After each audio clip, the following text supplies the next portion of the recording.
Good morning, everybody, and welcome to Coffee and Football, presented by Rick Vavro and Austin Underground. I'm your host, Blake Monroe, where I'm joined each and every day by Bobby Burton and Jerry Hamilton. Little more than 48 hours away from kickoff, fellas. Tell us where you're checking in from, what you're drinking, get your questions in. It's almost game day once again, and let's start right there, guys. The line has actually moved a little bit. Now Texas is 35-point favorites. I'm taking you over. Yeah, I'm still with you on that. Cover over. Yes, definitely. Opened as 33.5, but now 35-point favorites. Personally, I see being a lot more. Look. If I was running a betting site, I wouldn't even have the number up. I just have this. The Manscaped. Somebody's getting the 5.0 Saturday. I got to ask you, y'all think, look, 35-point favorites, and it's a 54 over. So I'm thinking to myself what that means, the 44 to 45 to 10. Yeah. What they think the score is going to be. Well, I gave out my prediction score last night on Longhorn livestream. I went 59-6. Woo, Jerry.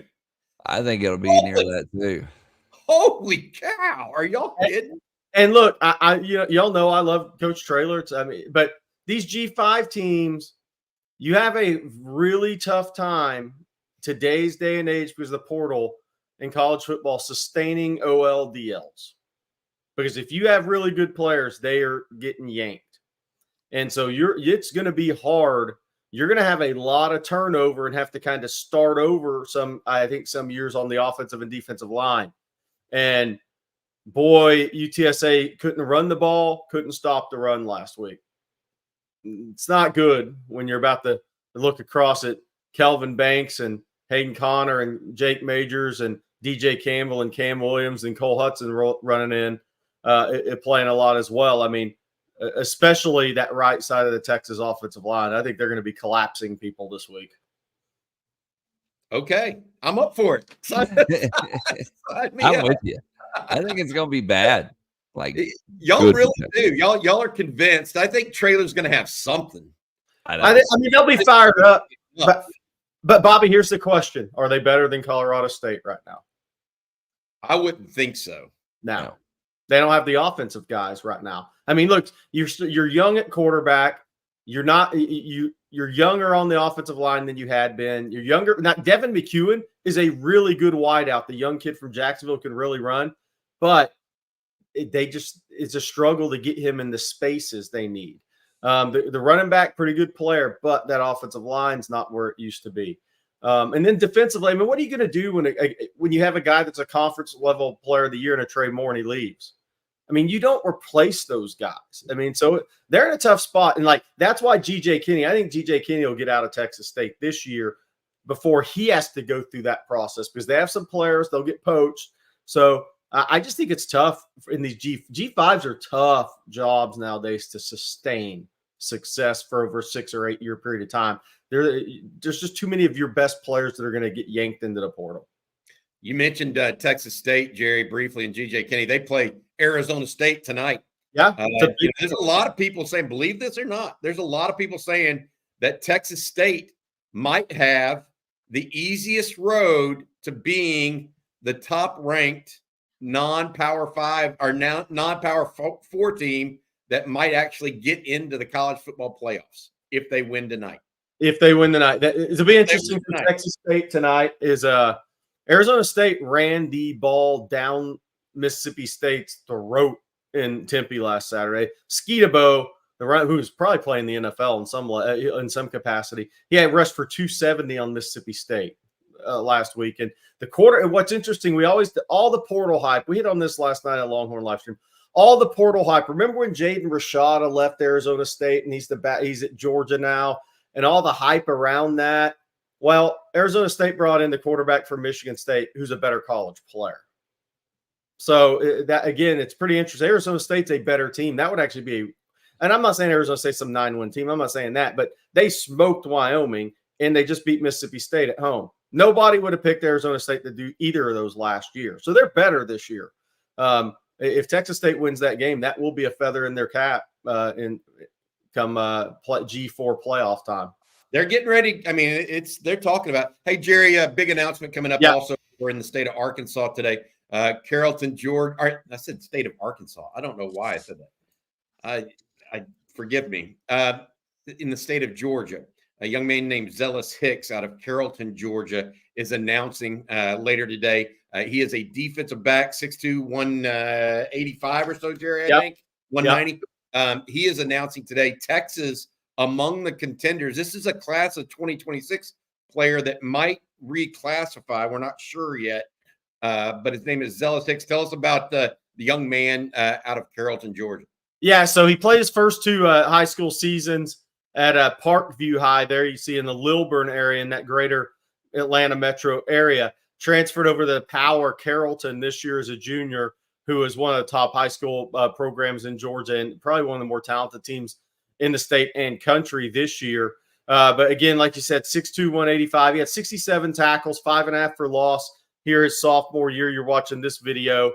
And then he's at Carrollton this season, playing a little bit different in that safety role. But a kid who's been offered 32 offers, has all the national offers. I mean, I think this is Texas, Auburn, Tennessee, Clemson, Georgia there. He's been to all these campuses multiple times. He's been to Texas 3 times. Since January. Texas offered him May 1st of 2024. He has family members in the DFW area. If he were to pick Texas, there's some chatter that his family may even move to the DFW area. But he's a kid who is he's got all the offers. I mean, you go down the list. I mean, A&M, Notre Dame, Ohio State, Michigan, USC. I mean, you just keep going. He's had all the majority of the national offers. I think Georgia was the first school to ever offer him. But a really solid player. Again, this is what we've talked about. The win over Bama, the move to the SEC. What does it do? This kid's been on campus 3 times in 5 months. I mean, that's a lot. I mean, that's what you get when you get back into the national prominence and you move to the SEC. And this kid has some family connections in the DFW area. But, I mean, he's visited Texas almost as much as he visited Auburn and Georgia and Clemson. I mean, so – there'll be a big one for Texas. And the interesting thing with him is if he picks Texas and he's looking at reclassifying the 2025 Texas, that tells you why Texas hasn't really gone after or offered any more safeties in this class to this point in the 25 class. Interesting. I like how you phrase that because right now Jonah Williams is the sole safety commit in the 2025 class. He's a midtermer. If he is a early classification guy, he might not be at the midterm. He would come in during the summer, right? As well, correct? Yeah.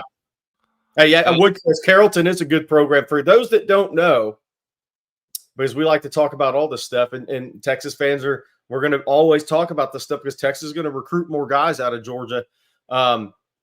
They play Gainesville, Georgia Friday night. And that's the home of Deshaun Watson, former quarterback, obviously of Clemson and currently in the NFL. Gainesville's had a lot of players come through there. This is a game that pits the 2 highest paid coaches in high school football in the state of Georgia Friday night. The head coach at Carrollton, Joey King, was the head coach of Trevor Lawrence High School up in Carrollton. Sorry, I'm messing this up, in Cartersville, Georgia. Then he went to Coastal Carolina. Then he was hired at Carrollton there. He makes $225,000 a year as a head football coach. The coach at Gainesville, he left Hoover High in Alabama, went to Gainesville. I've known him for a while. He's been DC at the Under Armour game when I was ESPN Under Armour for years and been part of that game. He's about 176. So this is the 2 highest paid high school coaches in Georgia going at it Friday night with 2 very talented teams. Hey, Jerry, when is he announcing exactly? When is Zealous Hicks announcing? 2 p.m. Central, 3 p.m. East Coast is what it's looking like right now. And I think Texas has a pretty good shot here. Hey, I got to bring this up. That's good stuff, Jerry. I got to bring this up right here. Hey. Not eating it. I'll tell you that much. What are we doing about Domino's Pizza and what it did to you the other night, Blake? I'm glad you're back on this morning, buddy. We ain't eating it anymore. That's all I know. I am done officially with Domino's, or at least Domino's Canadian bacon, pineapple bacon, and spinach pizza. Well, that sounds like a stomach issue. So look, now there's one way Domino's can get back in the good graces here, and that's just to come be a sponsor. Well, if they do that, I might eat their pizza again. Yeah, Live on air. Yes. I yes. might consider doing it. So, but feeling much better today. Thank They you. deliver an endorsement, Blake will eat the pizza. Oh man. All right, guys. Well, we still have plenty to talk about this morning before we get to questions. But Bobby, first, I'm going to let you tell everybody about Rick Favreau and Austin Underground. Yeah, absolutely. Since 2004, Austin Underground has specialized in difficult underground commercial installations. The team's engineering background gives Austin Underground the ability to perform work other firms often consider just too risky. Rick and his team offer an end-to-end client experience, including seamless communication, budgeting, staffing, and top-notch trade partners. And most importantly, they produce solid quality work each and every time. That's Austin Underground. Also, if you're looking for major road work, creating a subdivision, what have you, make sure you check out Texas Road as well. It's a sister company of Rick Favreau. That's texasroad.com. Hey, Blake, I want to mention we're going to have a special guest about 9 a.m. Will Matthews is going to join us, talk about being obviously he does the sidelines for University of Texas football games, for a lifetime Longhorn, played at Texas. He's going to jump on at 9 and talk about the Texas-Michigan game from the field, from his vantage point, that game, and his thoughts on the Texas team. So 9 a.m., right around 9 a.m. All right. Good stuff there. All right, guys. We looked at the UTSA line, but let's look at a couple of future games as well. Some updated lines there. And we'll just go in order. We'll start with the OU. Of course, the game opened at 7.5 with Texas as a favorite. Now at 8.5. It's not too much movement there, but a little bit. Look, this is rat poison. We're looking ahead, guys. Stop it. They have Texas has a conference game before this against Mississippi State. Okay, stop it. I don't like this. This makes me the pessimist in me comes out when you start talking about 3 and 4 games ahead. Well, look, it's a rivalry game. Obviously, rivalry game. Anything can happen there. I think the big thing. By the way, I listened to some of Brent Venables' press conference, and boy, that sounded like a funeral. It was a lot about injuries and a lot about offensive line injuries, and they do have some injury issues, especially on their offensive line. And Tulane's coming in this week, and he made Tulane sound like the number 4 ranked team in the country and headed for the college football semifinal. So, that's going to be interesting because offensively against Houston, that was a game where you could get away with not scoring a lot of points and come out with a victory because Houston only scored 7 against UNLV the week before. Tulane's a totally different offense. Tulane's got the freshman quarterback, the running back, the sophomore running back from Birmingham, Alabama, runs with some pissed off purpose, let's call it. They got some talent at wideout. They got a really good defensive lineman that are probably playing the league. That Oklahoma's they got to get some confidence offensively this week because the Tennessee rolling in next week, and Tennessee's not going to care about your confidence in Norman. I'll say that. But the line here, if I was talking about it now, I would take Texas to cover and the under. I think Texas is going to beat OU pretty soundly. I really do. I think that the numbers by ESPN here, 84.5% or whatever, predicted winner overall, much less the actual over-under and all that other stuff. Look, I hear everybody about OU, but Texas needs to win the SEC opener. Texas hosts Mississippi State in 2.5 weeks. That is the next big game on Texas' schedule, although every game from here on out, as long as you're undefeated, is big. And so I hear everybody wanting to look ahead. Mississippi State comes first. They've got quality players. We know they're more dangerous for Texas than UTSA or ULM. You have to admit that. And so you take it one by one, in my opinion. I do think it's funny, though, Jerry, to your point. Brent Venables looks like he's getting a little testy with the media.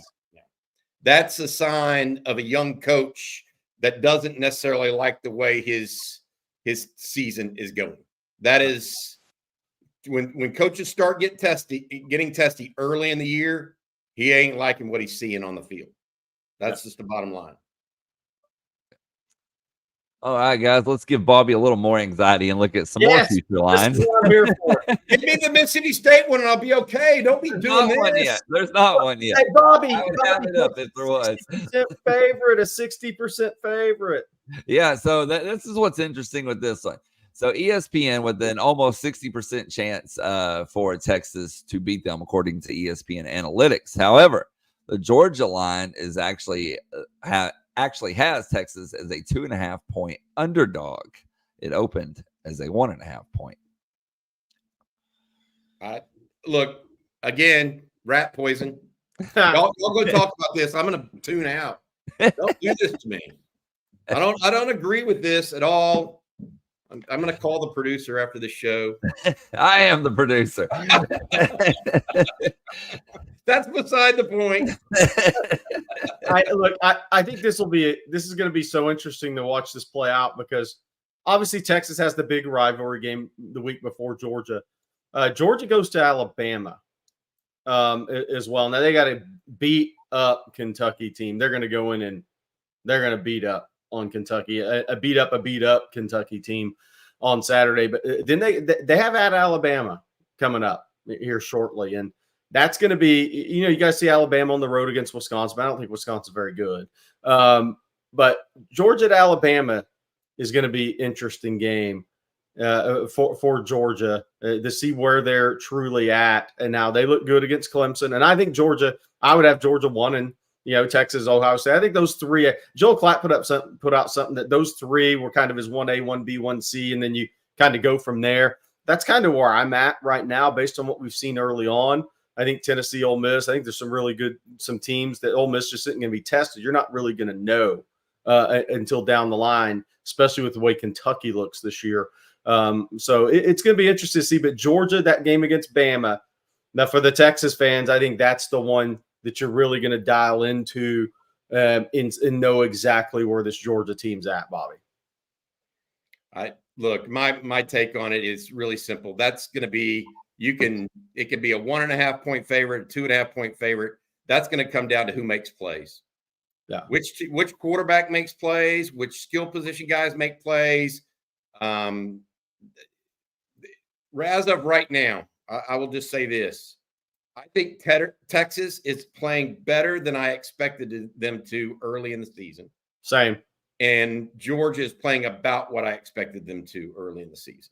I want to talk. Yeah. So my thought on this game at this point in time, and no, I don't like looking ahead and all that other stuff, is I think it's a toss-up.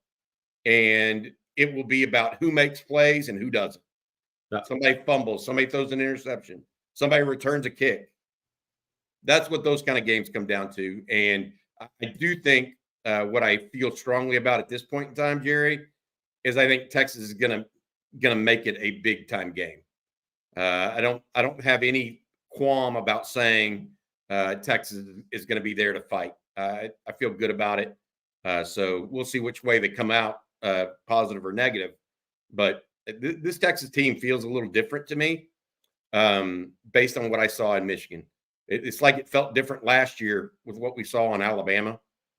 A little bit more spine to them than maybe people gave credit for out of the gate, including people like me.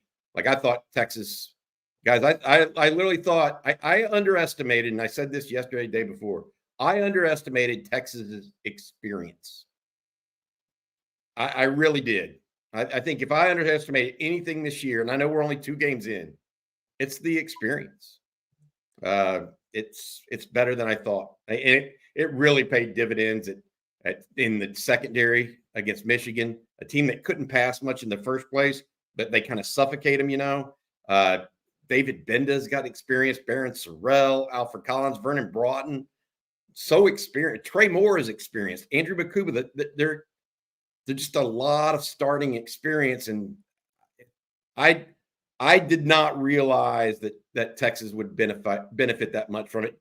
Jahdae Barron, right? Being back. Another one. Hey, Bobby, we talked about this on State of the Program. I want to ask the chat this question. So one of the things we talked about on State of the Program yesterday was one of the things I really like about this Texas team is the upside of some of the players this season. Oh, yeah.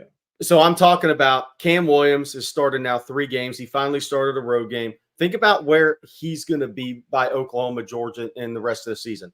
And Matthew Golden and Isaiah Bond still only played 2 games in this system. Okay.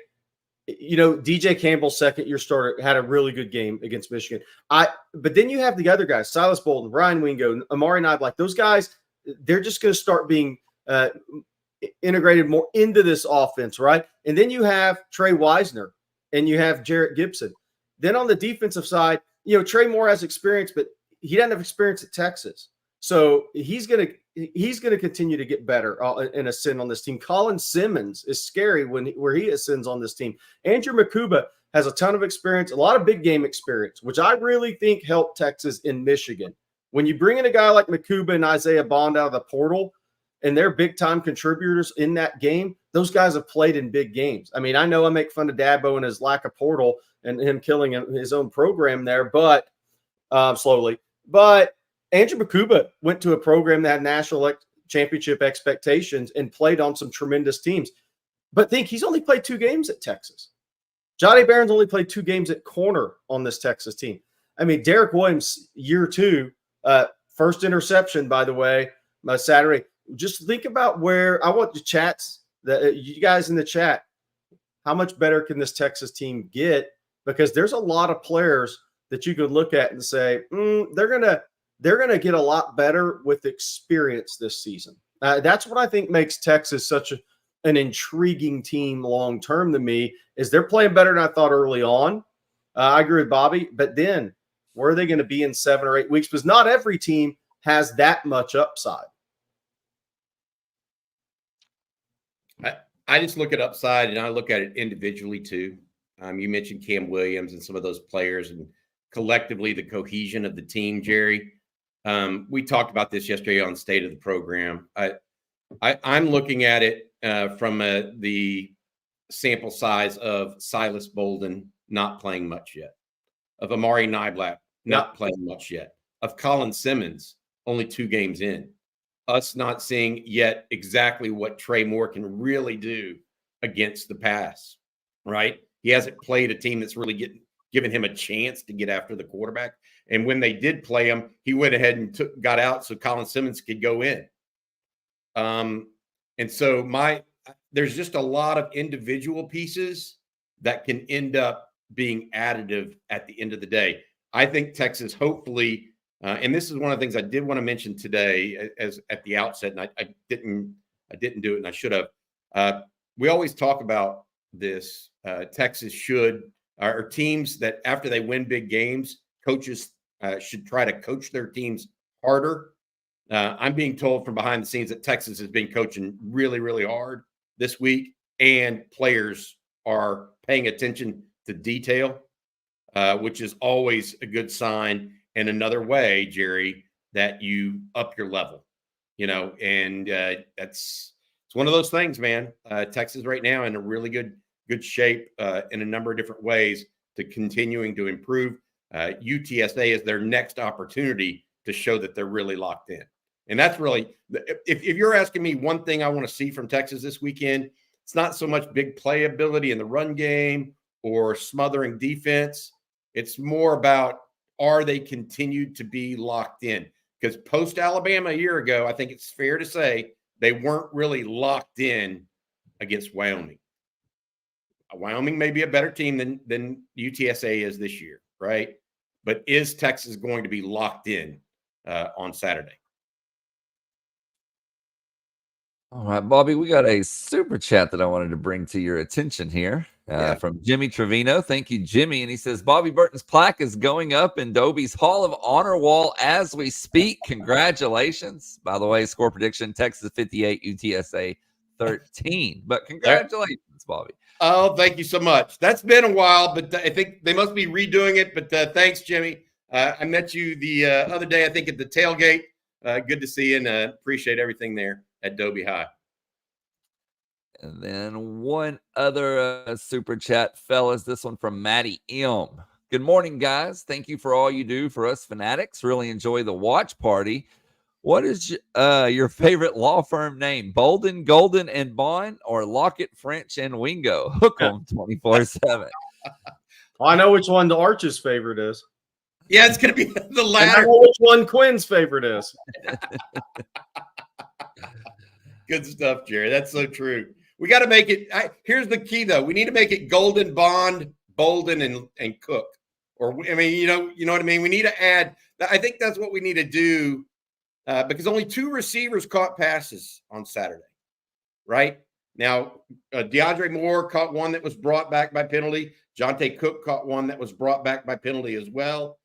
But in the stat book, only 2 receivers. We need more receivers if we're going to go into that level and try to create that.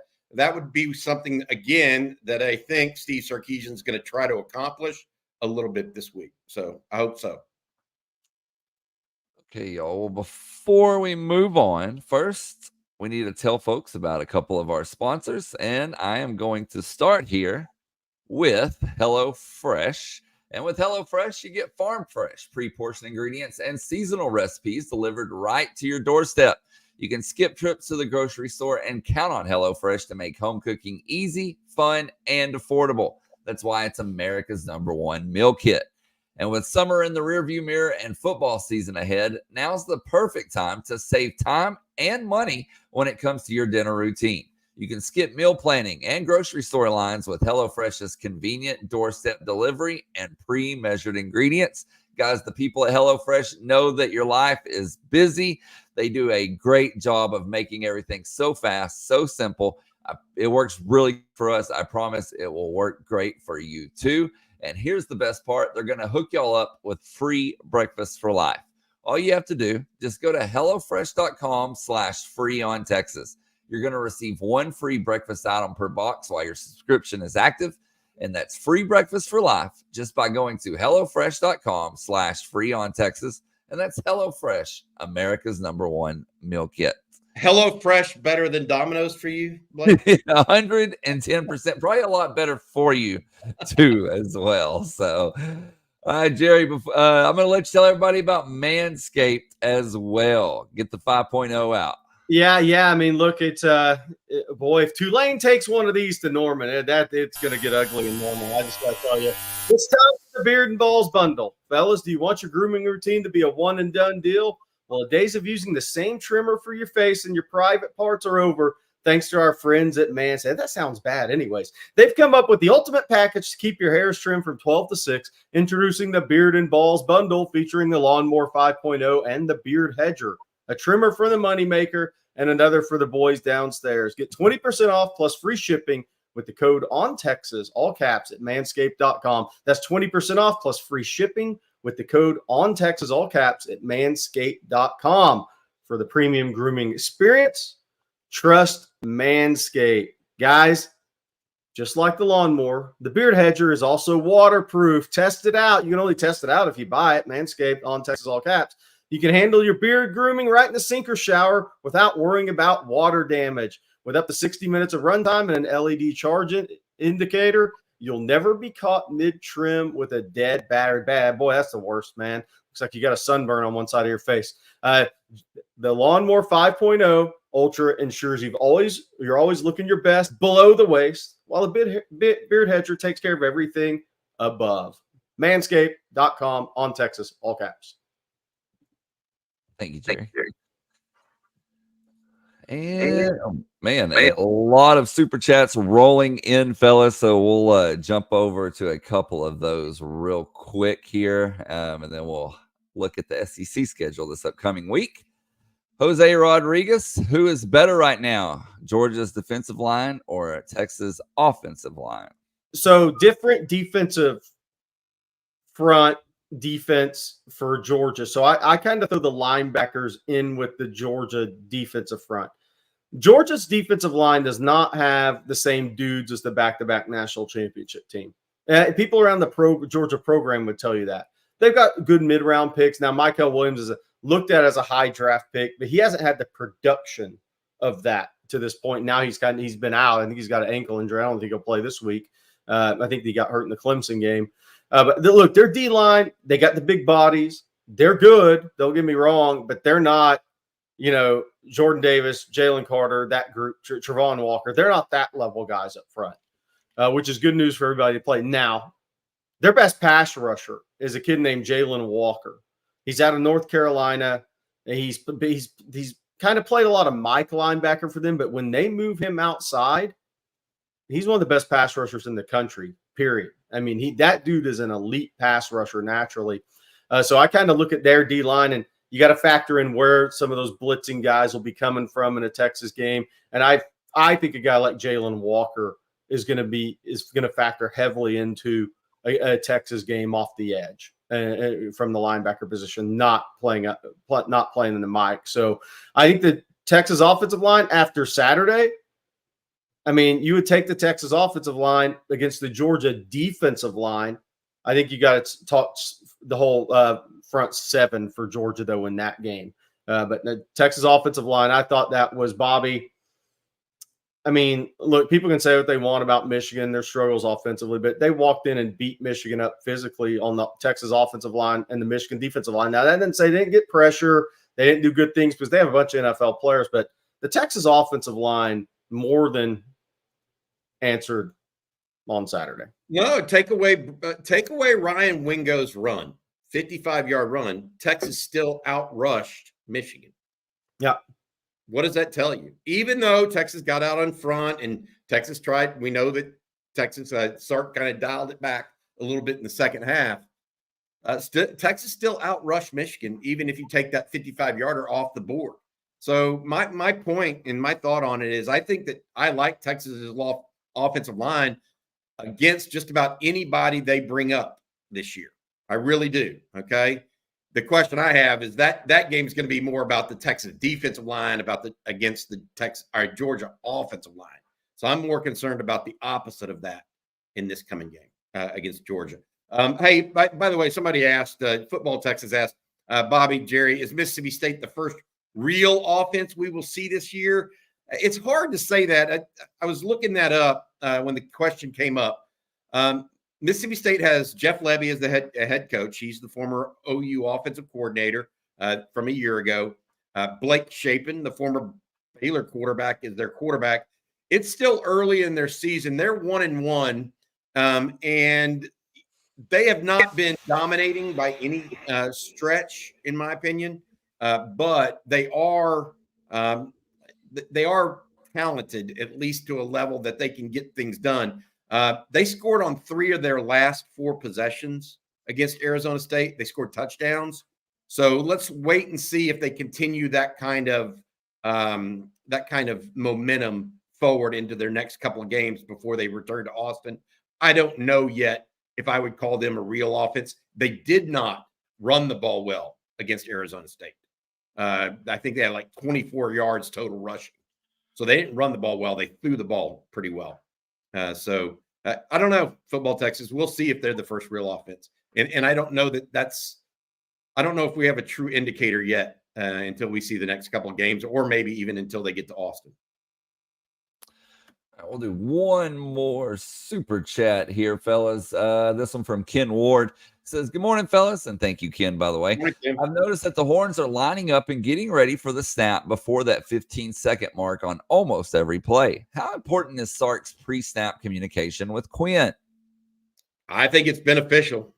I mean, to quantify it is hard, but I don't think there's any doubt that they're doing exactly what you're saying they're doing, Ken. They're getting up there to the line of scrimmage early, communicating the play in. I think Sark's. So the great thing about Sark with the NFL experience and being the offensive mind that he is, he's ready with the play call really quickly.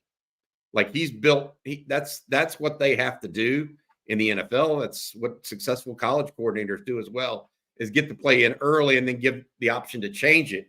I think that his communication with Quinn, and Sark said this at a presser that I was at, I think it was the first week of August. He said, the thing with, or it may have been SEC Media Days. So the thing with that helmet communication isn't necessarily the play call. It's the little tidbit that I could tell the quarterback to tell a receiver, hey, make sure you really stay out wide on this play. Or, hey, make sure if that's covered, you get quick to your second receiver. Those little tidbits, if you're an offensive coach, invaluable, in my opinion. Yeah, you got to. My thing is they're twofold for me with this. Now that we're into the season, obviously it helps any quarterback play caller relationship during the game. I think it's going to help younger quarterbacks more as in conference and things such as that. I still think it's going to be big on the road and loud environments. There's no doubt that helped Texas early in that game last week. But to Bobby's point, I think that's the key, right? Is Sark can go to Quinn after a play's over and say, "Hey, man, they were in cover 3. I'm calling this back soon, and we're going to go here." He can, like, those communications, I think, are the invaluable communications. But I still think for QB play caller, road games, hostile environments are huge. I'll also say this. I think if you have a young quarterback, it should be very helpful. But if you watch the U of H Oklahoma game, Jackson Arnold acted like he couldn't hear half the time. So maybe it was the exact opposite for an offense if your quarterback's dependent on it. So I still think road games, there's no doubt it helps Quinn and Sark. Although I'll say this, Quinn and Sark, it shows they're completely on the same page this year. Play calling looks like it. Yeah, it certainly did. That was a work of art versus Michigan. And that's why you better disguise your coverages early. You're gonna have to have more disguise in the college game from your DCs in the first 15 seconds. Because if you trot out there with the same looks and you're facing a good quarterback and good OC, man, it's a tough spot to be. Okay, then we got another super chat. We're going to knock you out real quick here. Longhorn Frenzy, thank you as always for your super chats. And he says, Bobby or Jerry, can you tell us more about the 26 offer out of Cherry Creek, Colorado? I get a feeling Longhorn Frenzy did this to me on purpose because I can't pronounce his name. Is my thought process here. Jerry, it's a big defensive lineman, same high school as Gunnar Helm, by the way. Yep. Big defensive lineman. I think he's either Samoan, Polynesian for sure. But look, I don't know enough about him. Jerry actually probably knows more about him at this time than I do. But Texas, going back to the same high school that produced Gunnar Helm, for an offer in the state of Colorado. Texas used to do really well in Colorado, Jerry, whether it's Casey Studdard, Lamar Houston, Holloway. There were a couple guys, that Texas used to get. What do you know about this defensive tackle? What I do know is that I like the offer. I think it's a strong offer because 2026. I actually watched a lot of guys nationally yesterday in 2026, and its D-line is looking down now. Some kids will pop up on the radar, but I'm telling you, in Texas, doesn't look like strong year on the DL right now, and nationally not strong on the DL comparative to some past classes. I like this offer a lot. This kid's got SEC size. And he is quick and powerful on contact. He'll throw a jolt into an offensive lineman. I like this kid a lot. I think it's a really good offer, especially considering I probably watched 30 guys on the D line yesterday, whether that be in state and around the country, and it's not near the level of the 25 class right now. Now, some of those kids will be late developers, but if you're a blue blood and you're looking around early, at the 26 defensive line class nationally, it's not what it has been in some other classes. So you gotta throw out there those offers early on when you get them. So there's the name, Blake. What go for that, Blake. By the way, I exchanged some messages with him. Last night, and he has never been to Texas before, to Austin, to campus, but he does hope to get down during the season. We'll see. He's better. I'll say this, he's better than 87 on tape. But those rankings are all early before these kids play game as a junior.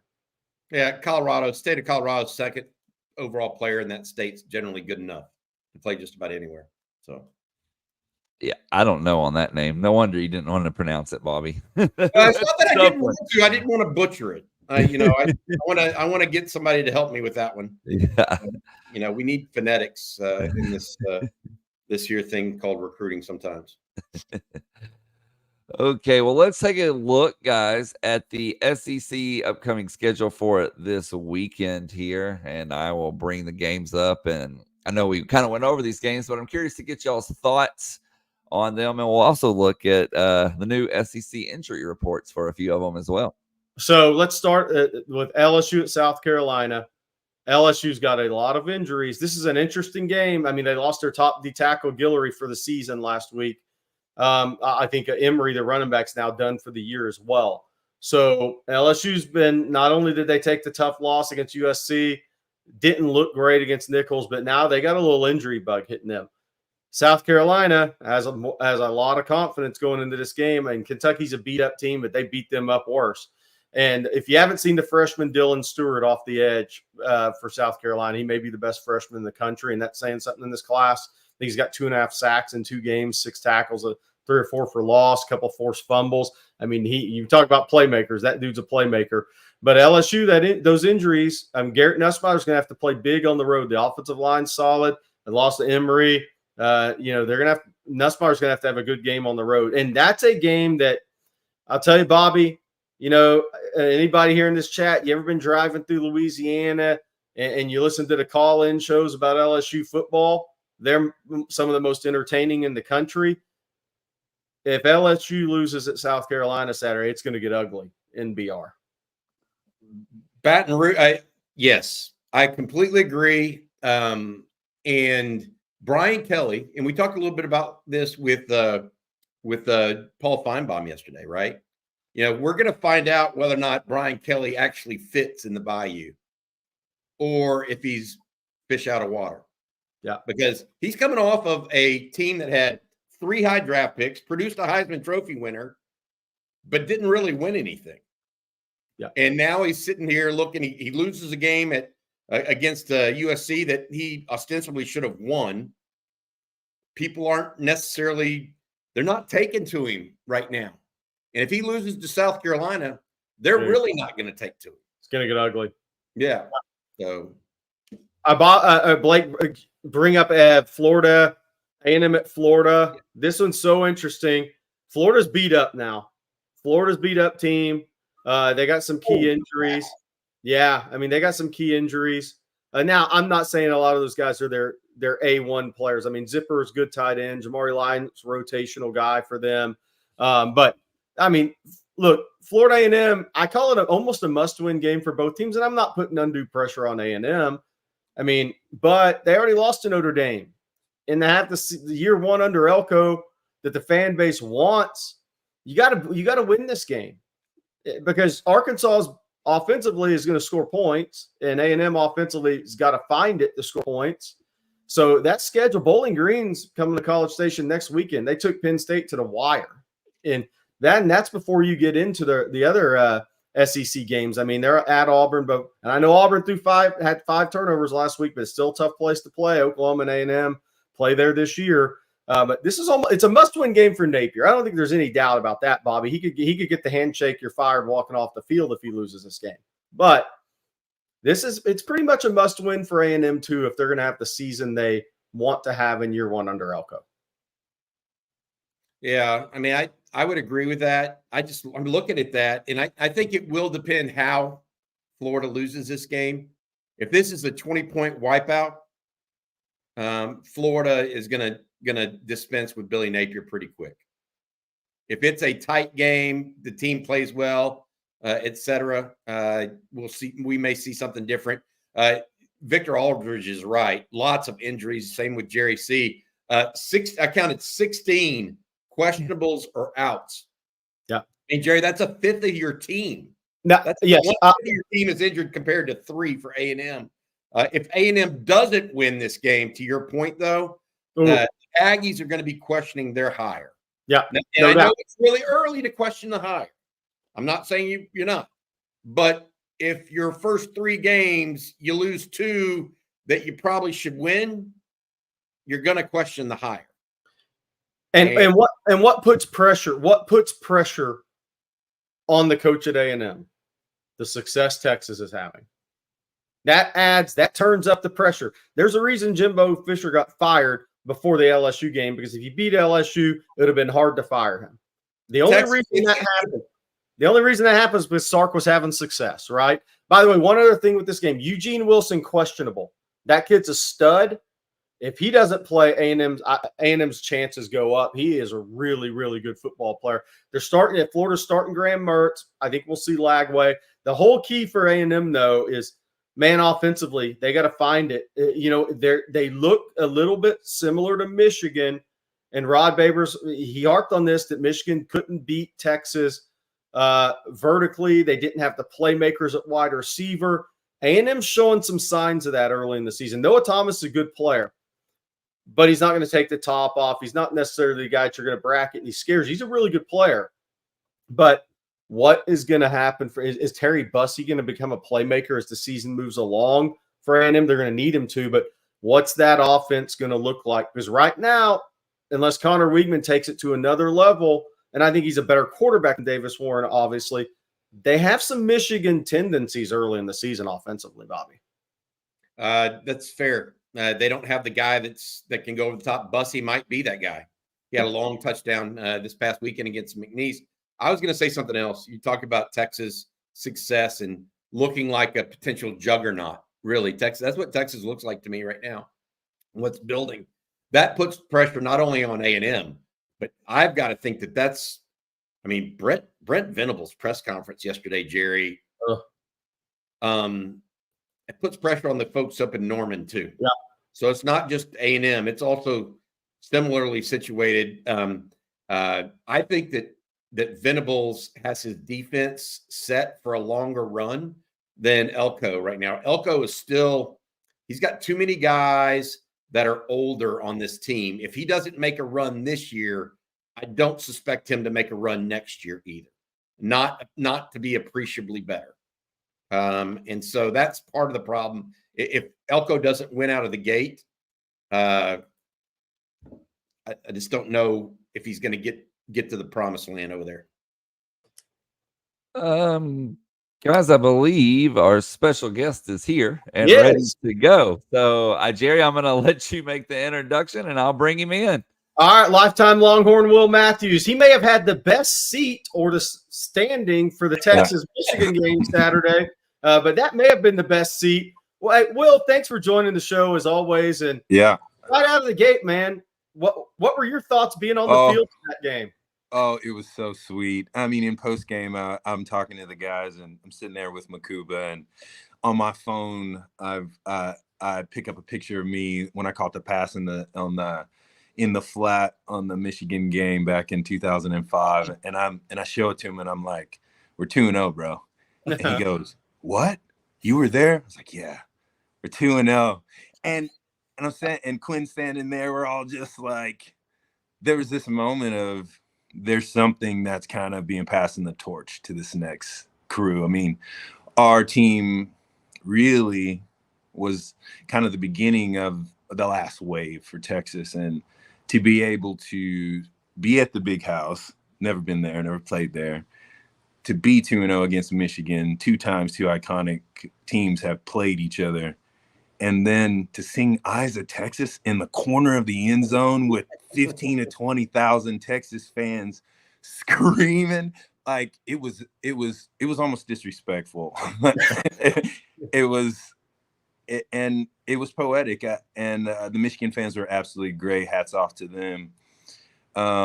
Coach Moore, what they're doing there, they're building something. I mean, they extended that contract, so they believe in what he's gonna bring to them here for the future. And the big house is the big house, and that's a memorable thing. And so, hats off to them. But gosh, it's a bowl too. People, this is what I try to explain to people.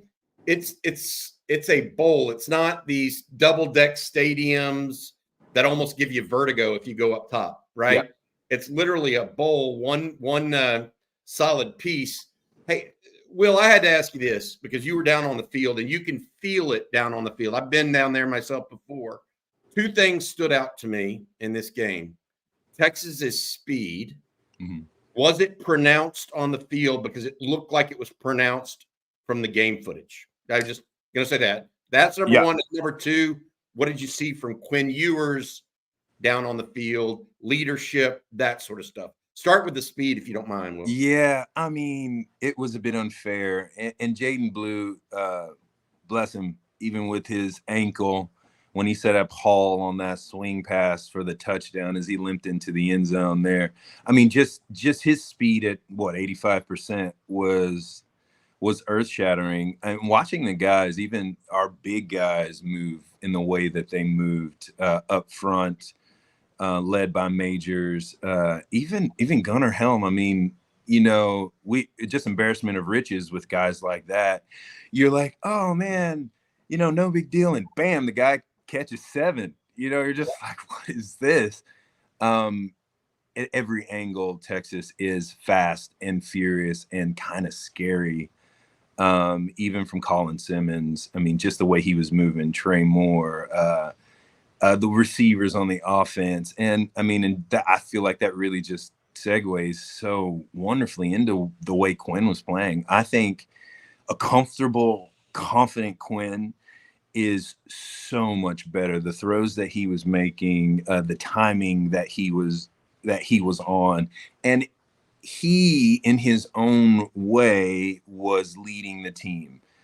We've watched over these years, and I talked about it with him in postgame, how has it been, like, bringing that fire from the inside that we hear about and that we know you're a competitor, bringing that to the outside, and everybody received him so well.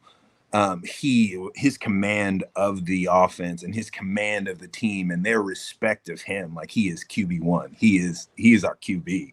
So I'm just really proud, and really what Sark has done over this time and what he's put inside of them. They have screamed culture, and culture's winning right now. Hey, Will, I want to ask you this as a guy who played a physical position in the game. Okay, when you got on the plane to go to Ann Arbor, did you think Texas would whip them physically on both sides of the ball up front, or did that even surprise you a little bit? Jerry, I think you're going in the right direction. I knew that Texas was strong up front. I mean, we've been talking about this all offseason, some of the moves that they had made with the 4 returning starters and just the other batch of guys who got tons of experience. You would think that Texas would go in there wanting to impose their will, and that's what we wanted them to do, right? That's what we thought, and that's what we hoped. But how they were able to do it and their ability to turn up that notch even more in the big house, I even looking at the game, I was like, we've got to give a little bit more respect to Michigan because, one, they're national champion. And 2, you don't go into the big house. What are they, 23 wins in a row, and beat those guys. In Michigan's a hard place to play, the travel to get there. The whole thing is really, really difficult. I was so surprised to see how much more Texas was physical than Michigan. Michigan did get out physical, and that's hard to say because that's what Michigan is. Will, I have a question for you. You feel anything different about this team right now than maybe you've seen even last year, perhaps? I know Texas had a great year a year ago. Yeah. Won the Big 12, finished regular season 11-1. I'm not saying that that's what Texas is going to necessarily have their record this year, but is there anything you feel is a different identity or piece of this team than previous years? Yeah, I think the one thing that is so interesting, and even talking with Sark, is just how much confidence the guys have in the culture, and how even guys like Jahdae Barron are even taking the culture even a step forward. I mean, we go in and get that convincing win to start off against Colorado State, and in the locker room, Jahdae is walking and talking to the guys. Is like, Michigan starts today, let's go. So we've got players who are, and I'm sitting with Sark, and Sark is like, Jahdae is telling me that we're not going to enjoy this win. We're going to go straight to the film room. And Jahdae's like, I'm gonna eat, head to the house, and I'm watching film on Michigan. So, like, this team has, they've bought in, and they've said, you know what, I'm willing to give whatever it takes to have a shot to be as good as we think we can be. And it just so happened that at this moment, they have the ability to be great. And with that culture and with the sacrifice that they're willing to give, I don't know if this team, but it's just different. I got you. It's that feeling that you don't know where they can end, right? That's kind of it's one of those things where you just like, okay, we see all these things pointing in the right direction. Where do we end with? Where does this end? And they can write their own ending, is my opinion. You're so on it. Yeah, that's where I'm at with it. Hey, I want to ask you one last thing about Andrew Makuba. You mentioned you spent some time with him post game. He's been National Defensive Player of the Week, Defensive Back Player of the Week, Thorpe Award winner, a local Austin guy. He spent 3 years as a starter at Clemson. What's your take, and give people a little sense about who Andrew Makuba is behind the scenes, Will? So on Monday for the pressers, after the presser, they bring out Sark. They do his press conference, 15, 20 minutes. And then after that, they'll roll in, sometimes the vets, the older guys, and the guys who've played really well from the week, and the media will interview them.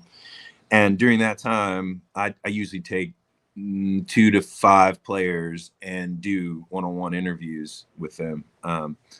And Makuba, I had the opportunity to just sit with him for just 5 minutes and just talk like about life and everything.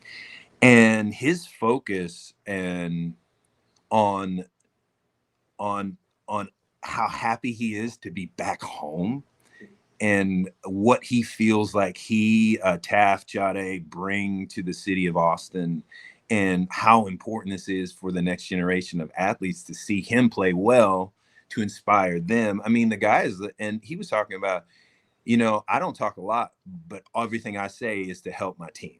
And the young guys, he's like, I feel like it's my responsibility to let them know this is what we do. And last year, we all talked about, my one gripe about the defense, not necessarily was the assignments, it was the communication. And we all saw Taft and Makuba directing the ship, and that for me is just another level of maturity. And Taft talked a lot about how Makuba has inspired him to be better, and how he's just pushing that secondary. I think we've got another special player, really high on Jade, really high on Taft, really high on Manny Muhammad, but there's just individuals who are leading from that space. And Bobby, what you said is, we just don't know the ceiling with them, and that just makes me start to think like stacking years, doing what Coach Saban was famously able to do down in Alabama,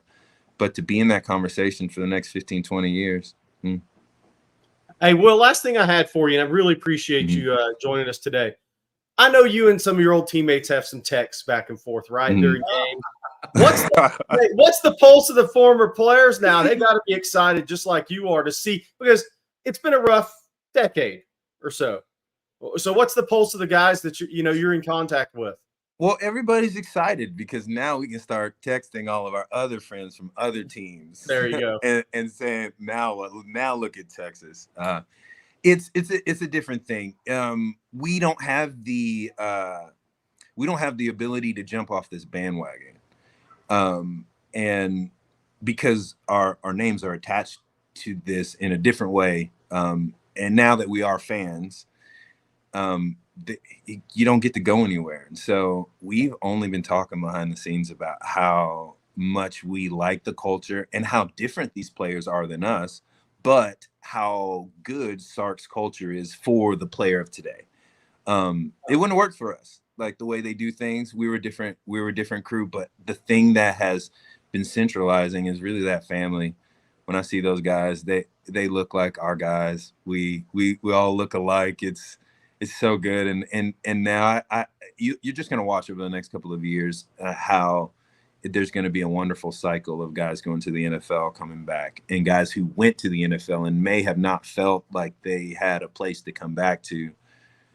It's now we now got that, and we're winning, and there's a lot of meat on this bone, and I'm just saying, to get, guys, all those guys out there who have been disenfranchised and haven't, and have kind of moved away from Longhorns for whatever reason. It's time for us to focus up and move back towards the game and heal those wounds. And I mean, there's something special happening here. I don't want you guys to miss it because of old days. Let's get back into it. Let's go. We doing it. We're here. They're here. They're here. We all agree with you, Will. I would say this before we let Will go. I want to say this to Will. You run the New York City Marathon this year. Yeah.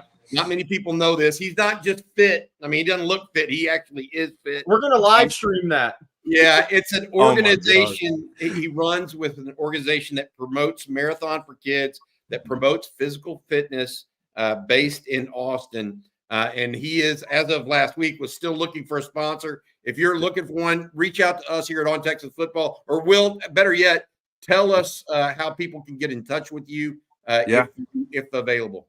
Yeah, and Bobby and the team all know me really well. So Longhorn fans, Longhorn family, we are looking for sponsors for this. It's about to get wild. I teamed up with John Childs, old Texas quarterback. Yeah. He's actually have been doing videography and creative director for LeBron James, and we teamed up to put together something for this, and we're going to release a little video here next week, and got a couple of sponsors that are going to be jumping on, looking for some more. And so just thank you, Longhorn world, to have a 10-month-old baby, be a banker, be on the sideline, run the New York Marathon for nonprofit. It's a lot, but it's so worth it. It's our time, Texas. Let's do it. Will, thank you so much, buddy. Congrats for being a great representative, not only in the broadcast booth appreciate or it. on the field, but also with what you're doing outside with your personal life, and really appreciate it. Yeah, y'all hit me on Twitter or Instagram. That's probably the easiest way outside of reaching out to the team here. You got it, buddy. Take care of yourself, Will. Thanks, man. Hook 'em. Appreciate you. Yeah, Will Matthews. Good call there, Jerry. Getting him on this morning. I know you set that up for us, and I think people are going to appreciate that one. I think, look, the biggest takeaway is look at the excitement on his face as a former Texas player. And he's got the most unique view because he is the sideline reporter for Texas with Craig Way and those guys. So he sees the guys in the locker room. He's around this team more. If anybody can really speak to where this team's headed mentally, that culture, what he's seeing it from the field level. So he sees the adversity. He sees the excitement. So he's a great guy to have come on and talk about this. And the other thing is he's been through it. He was part of building it once before. Forgot I was muted. We got a lot more super chats to get to, fellas. We're going to jump right into those. And let's start here with this one from Victor. Thank you, Victor. With all the experience we have, are we as experienced or more experienced than the 2005 national championship team? Can Quinn rise to VY status if the O-line is dominant? Man, here's the difference. Some of that offense in 2005, it was so Vince Young dominated, whether it was via the pass or the run, right? Quinn is definitely the passer. I don't know that he can actually rise to VY status because VY was VY was like 80% of the offense, 90% of the offense. Whereas Quinn's always going to be 70, 60, 65, 70. Because Sark is not going to be – he's going to try to be balanced in his offensive attack. Look, there may only ever be one Vince Young in the history of University of Texas football. That's enough. You got to win, and you can win Heisman trophies. You can win national championships. So I look forward to seeing if Quinn can actually be the best passer in the University of Texas history. Right now, that's Colt McCoy, in my opinion. So can Quinn pass that? I think he's better in more intermediate game than Colt was and better downfield than Colt. So That's more of that comparison for me. VY was just a dominant individual. It's just a different category. Yeah, I mean, look, at the quarterback position in the college game, Vince Young and Cam Newton are just so different than anybody else I've seen. It made me laugh when people mention Tim Tebow in the same breath. It's not even no. And, Michael Vick, but that was even different because Cam and Vince are so big. But I tell people this all the time on Vince. What I thought made Vince so tremendous in the college game was he had running back vision at the quarterback position. Like when he was out, when he was out in space, and he went right, 95% of the time, but when he was out in space, he had the same running back knack for changing his pace, setting up the blocks, with running back vision, letting things kind of develop for himself. And you're just like, that's just wild stuff to see at the quarterback position with a guy that's 6'5", 230. I mean, so he had the leadership, he had all of that, but that running back vision and feel at the quarterback position is so rare. It's extremely, we may not see that again with a guy that's 6'5", 230. But they're just different. But to that point, I'll say this, and a lot of season left, and this goes for whichever team and whichever quarterback of that team wins a national championship this year, college football, it's going to be the hardest path to get there. This is the first 12-team playoff. So quarterbacks are going to start to be looked at differently by fan bases, these universities. So if it's Quinn, if it's George, if it's a Carson Beck, if it's whoever, they've literally got to go win 3 games to win the college football Super Bowl. These guys are they're gonna build a legacy in college football moving forward at the quarterback position because of what we're going to a real playoff finally of 12 and eventually 16 teams, to where you really can build a legacy as a quarterback in college football because you have an opportunity to have 3 big games in a row advancing in the playoffs like an NFL format. And that's great for their NIL, by the way. Good time to be a college quarterback. That's really good. We're going to stay on the quarterback talk, fellas, because we have some more super chats regarding Quinn Ewers. Johnny Epps, thank you, Johnny. Will this weekend help Ewers' Heisman race? Maybe let him stat pad a tad. Hook 'em. I wonder how long he plays in this game. That's if Texas if Jerry's 59-6 prediction earlier stands pat. I mean, if they score 28 in the first half, does Quinn Ewers even come out in the second? Right? I don't think stat padding actually helps you that much in the Heisman race. I really don't. I actually think big game wins matter more for quarterbacks, and superlative performances in big games help. The games ahead on the schedule right now that will define the Heisman race for Quinn Ewers are OU, Georgia, and A&M, in any game that Texas might lose or be close in. Okay? So I don't think stat padding is going to matter. I think what's going to matter is actually his play in big games. Test number 1, A+. He became the Heisman favorite, according to online books, this past weekend after Michigan. So game 1, A+ for Quinn Ewers in that regard. He has to win. That's what quarterbacks have to do to win the Heisman, or be like a Jaden Daniels and run for yardage and throw for obscene amounts. Sark's not going to do that. He's not going to try to stat pad. He likes balance and all that other stuff. He's going to try to win games and have Quinn win it that way, if Quinn does win it. Hey, Blake, I want to hit on a couple things real quick because it's been asked multiple times, and I want to try to get to that because Brandon Huey asked if you could flip any prospect right now, who would it be?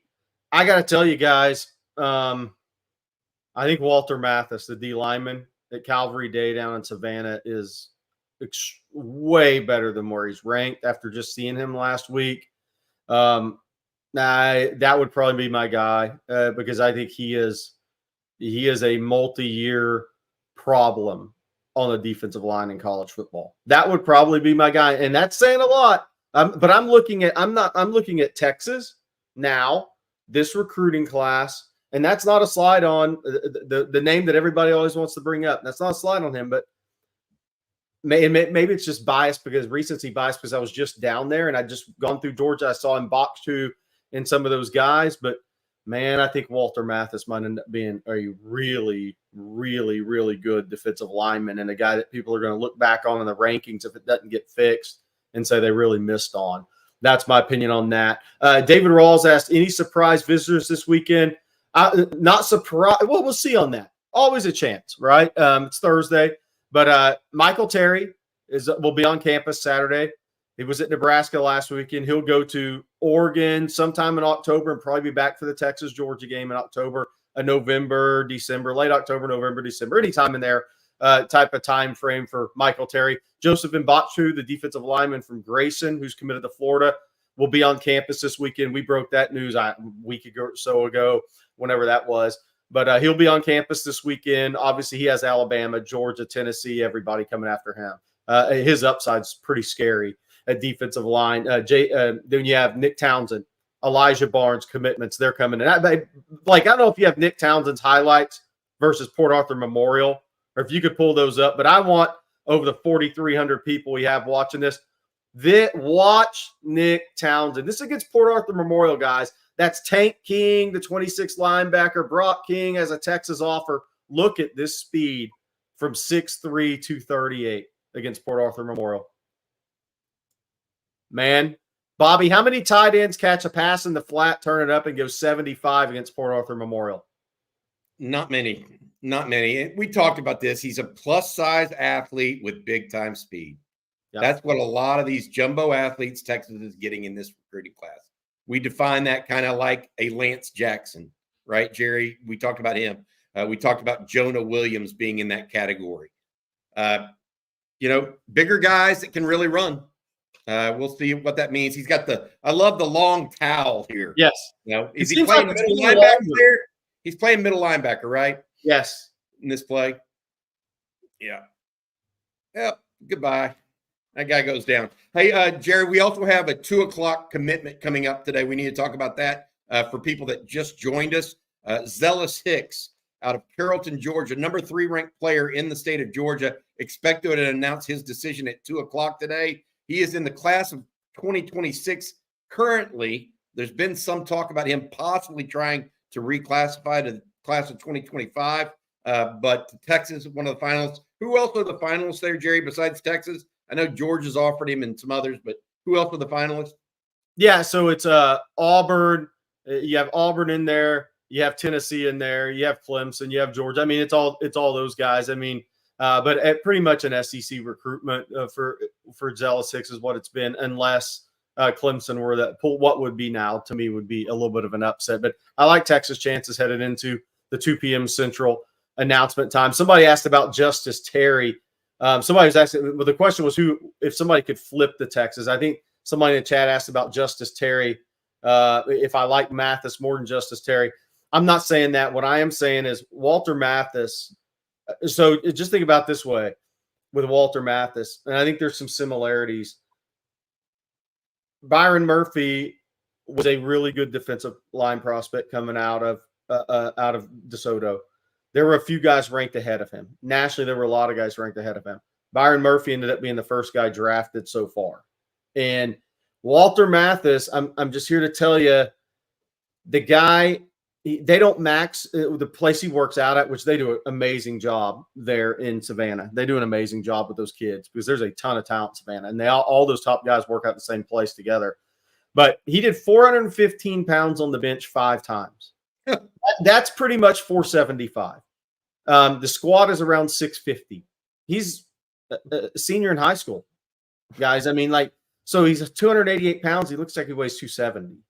And he's tall enough. He's 6'1" and 5'8", 6'2", which almost is a great spot to be. For me, he's got long enough arms. But his strength, his explosiveness, and then he's got a motor, and he's tough. And you know what? He's got that chip on his shoulder. The same way Byron Murphy had it on his shoulder, because there's a lot of guys ranked ahead of him, and he's out to prove it. I like guys like that.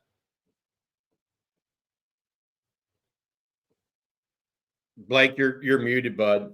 Oh gosh, we have more super chats to jump over to, guys. I'm going to go back to Quinn Ewers.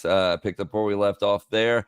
And Menu 2 Sports, thank you for the super chat. Watched a neat film review where they showed Quinn talking to the defensive lineman Grant immediately after throwing that first touchdown.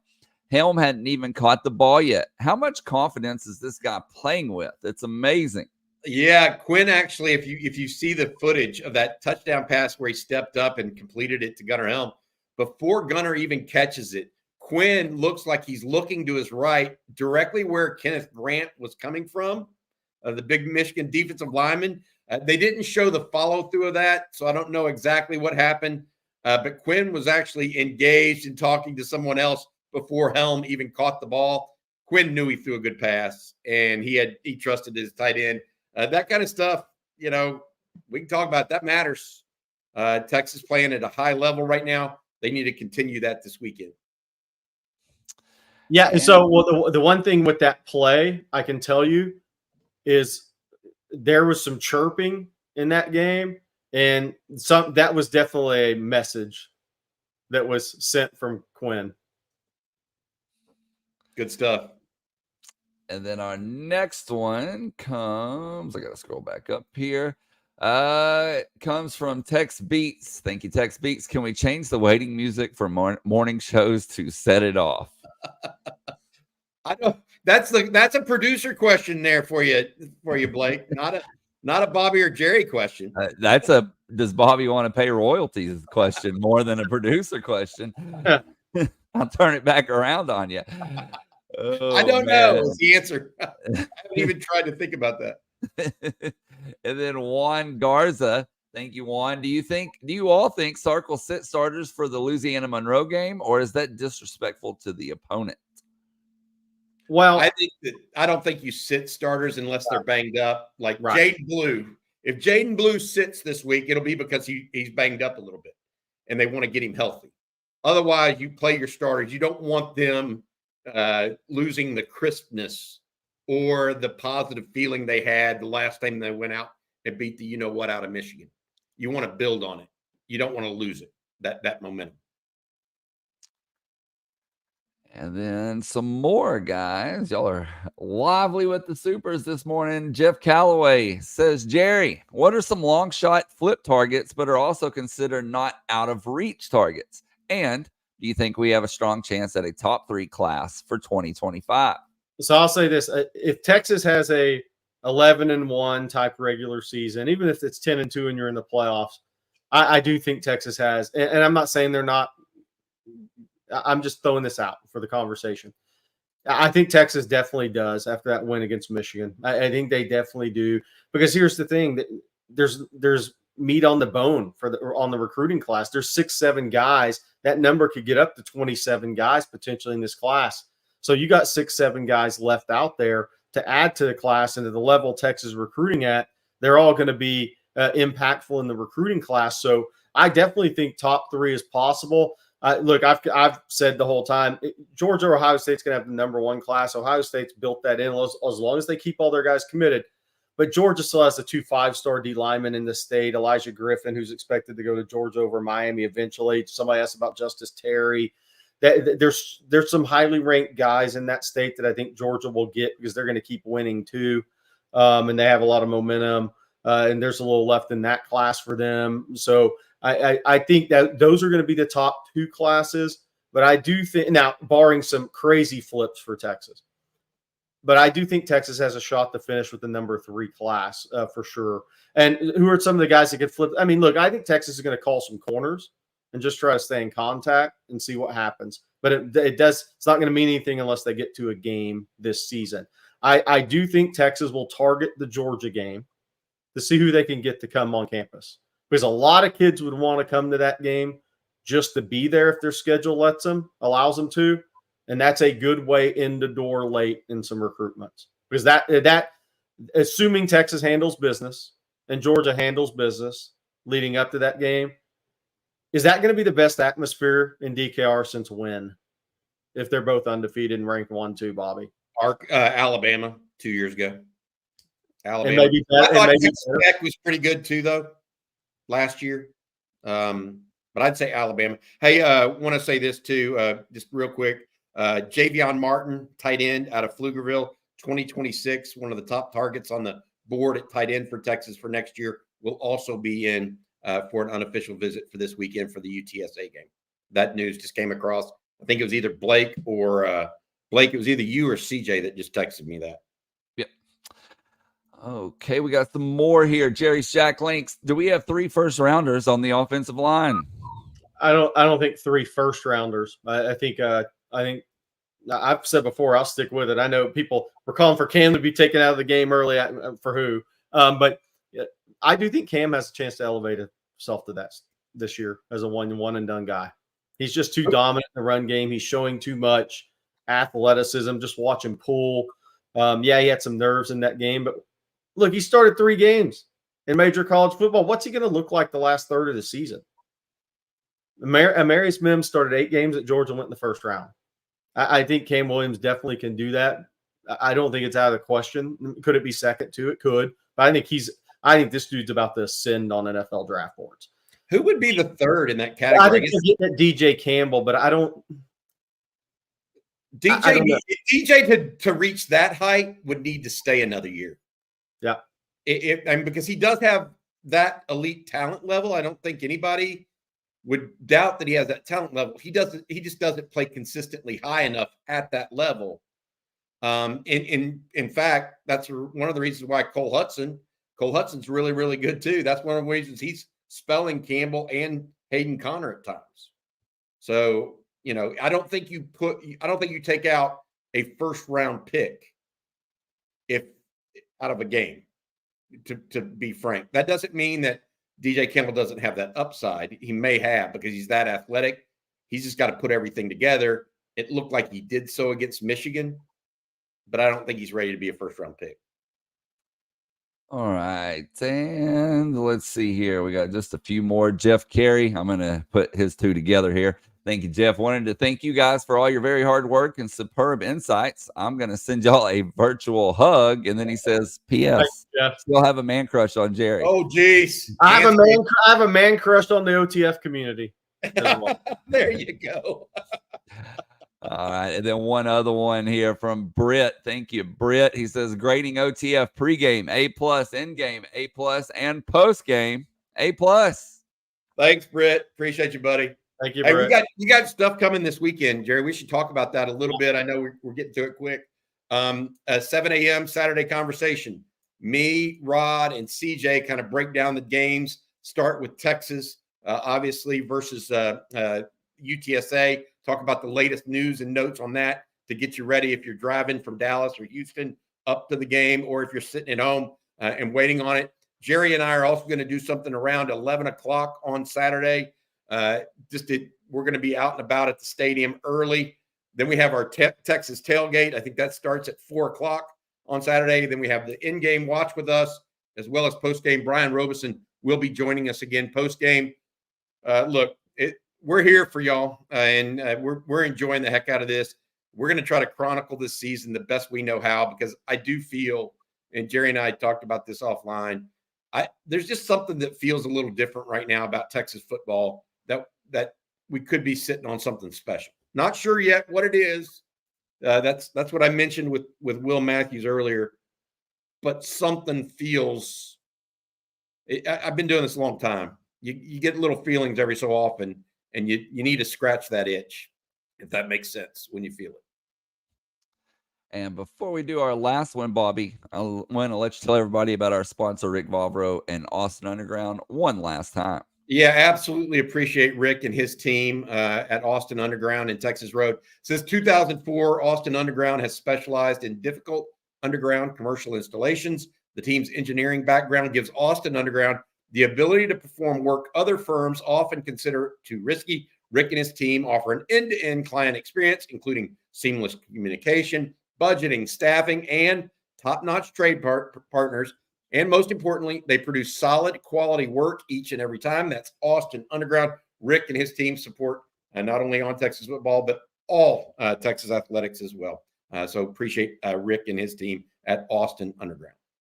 I didn't say it, but I wanted to throw it in while I was watching. While we were watching the Nick Townsend highlights against Memorial.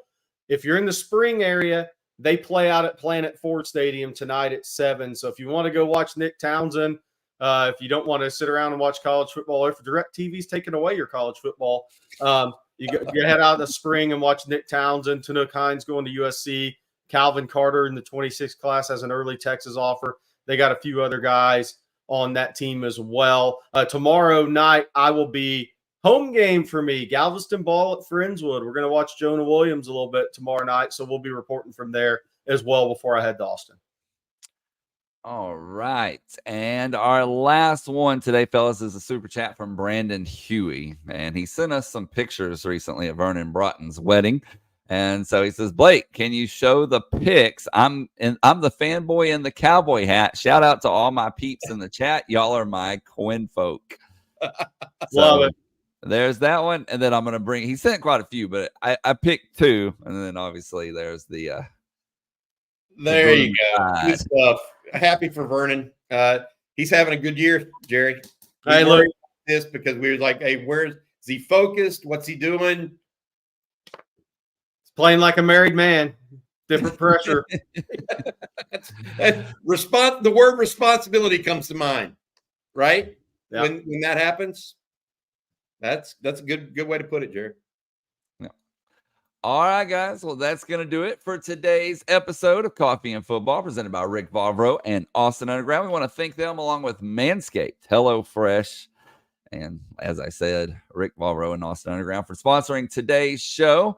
Thank you all for tuning in, for the great questions, the great super chats. Be sure to head on over to ontexasfootball.com to further the discussion. You can use promo code OTFOG. You'll get a full year for less than $40. I can't talk this morning. Again, on texasfootball.com. And if you haven't already, be sure to hit that like and subscribe button. We appreciate all your support, both on the channel and the website. Speaking of the YouTube channel, Bobby, what should people be on the lookout for later today? We got several different things going on. First of all, Zealous Hicks announces at 2:00. So be aware of that. We will break in if we need to. If that goes Texas's way. We also have the winning drive this afternoon. Jerry, you and CJ are going to talk a little SEC football later this afternoon, early evening too. It's a full day for On Texas Football. Again, join us on the website too, by the way. Please feel free. I love that community that's growing. People are talking to one another, giving them good insight, etc. Join us over there during the day too, if you would, if you can't get enough of Texas football news and coverage. Okay, well, we will be back same time, same place tomorrow morning. So for Bobby Burton and Jerry Hamilton, I'm Blake Monroe, and we'll see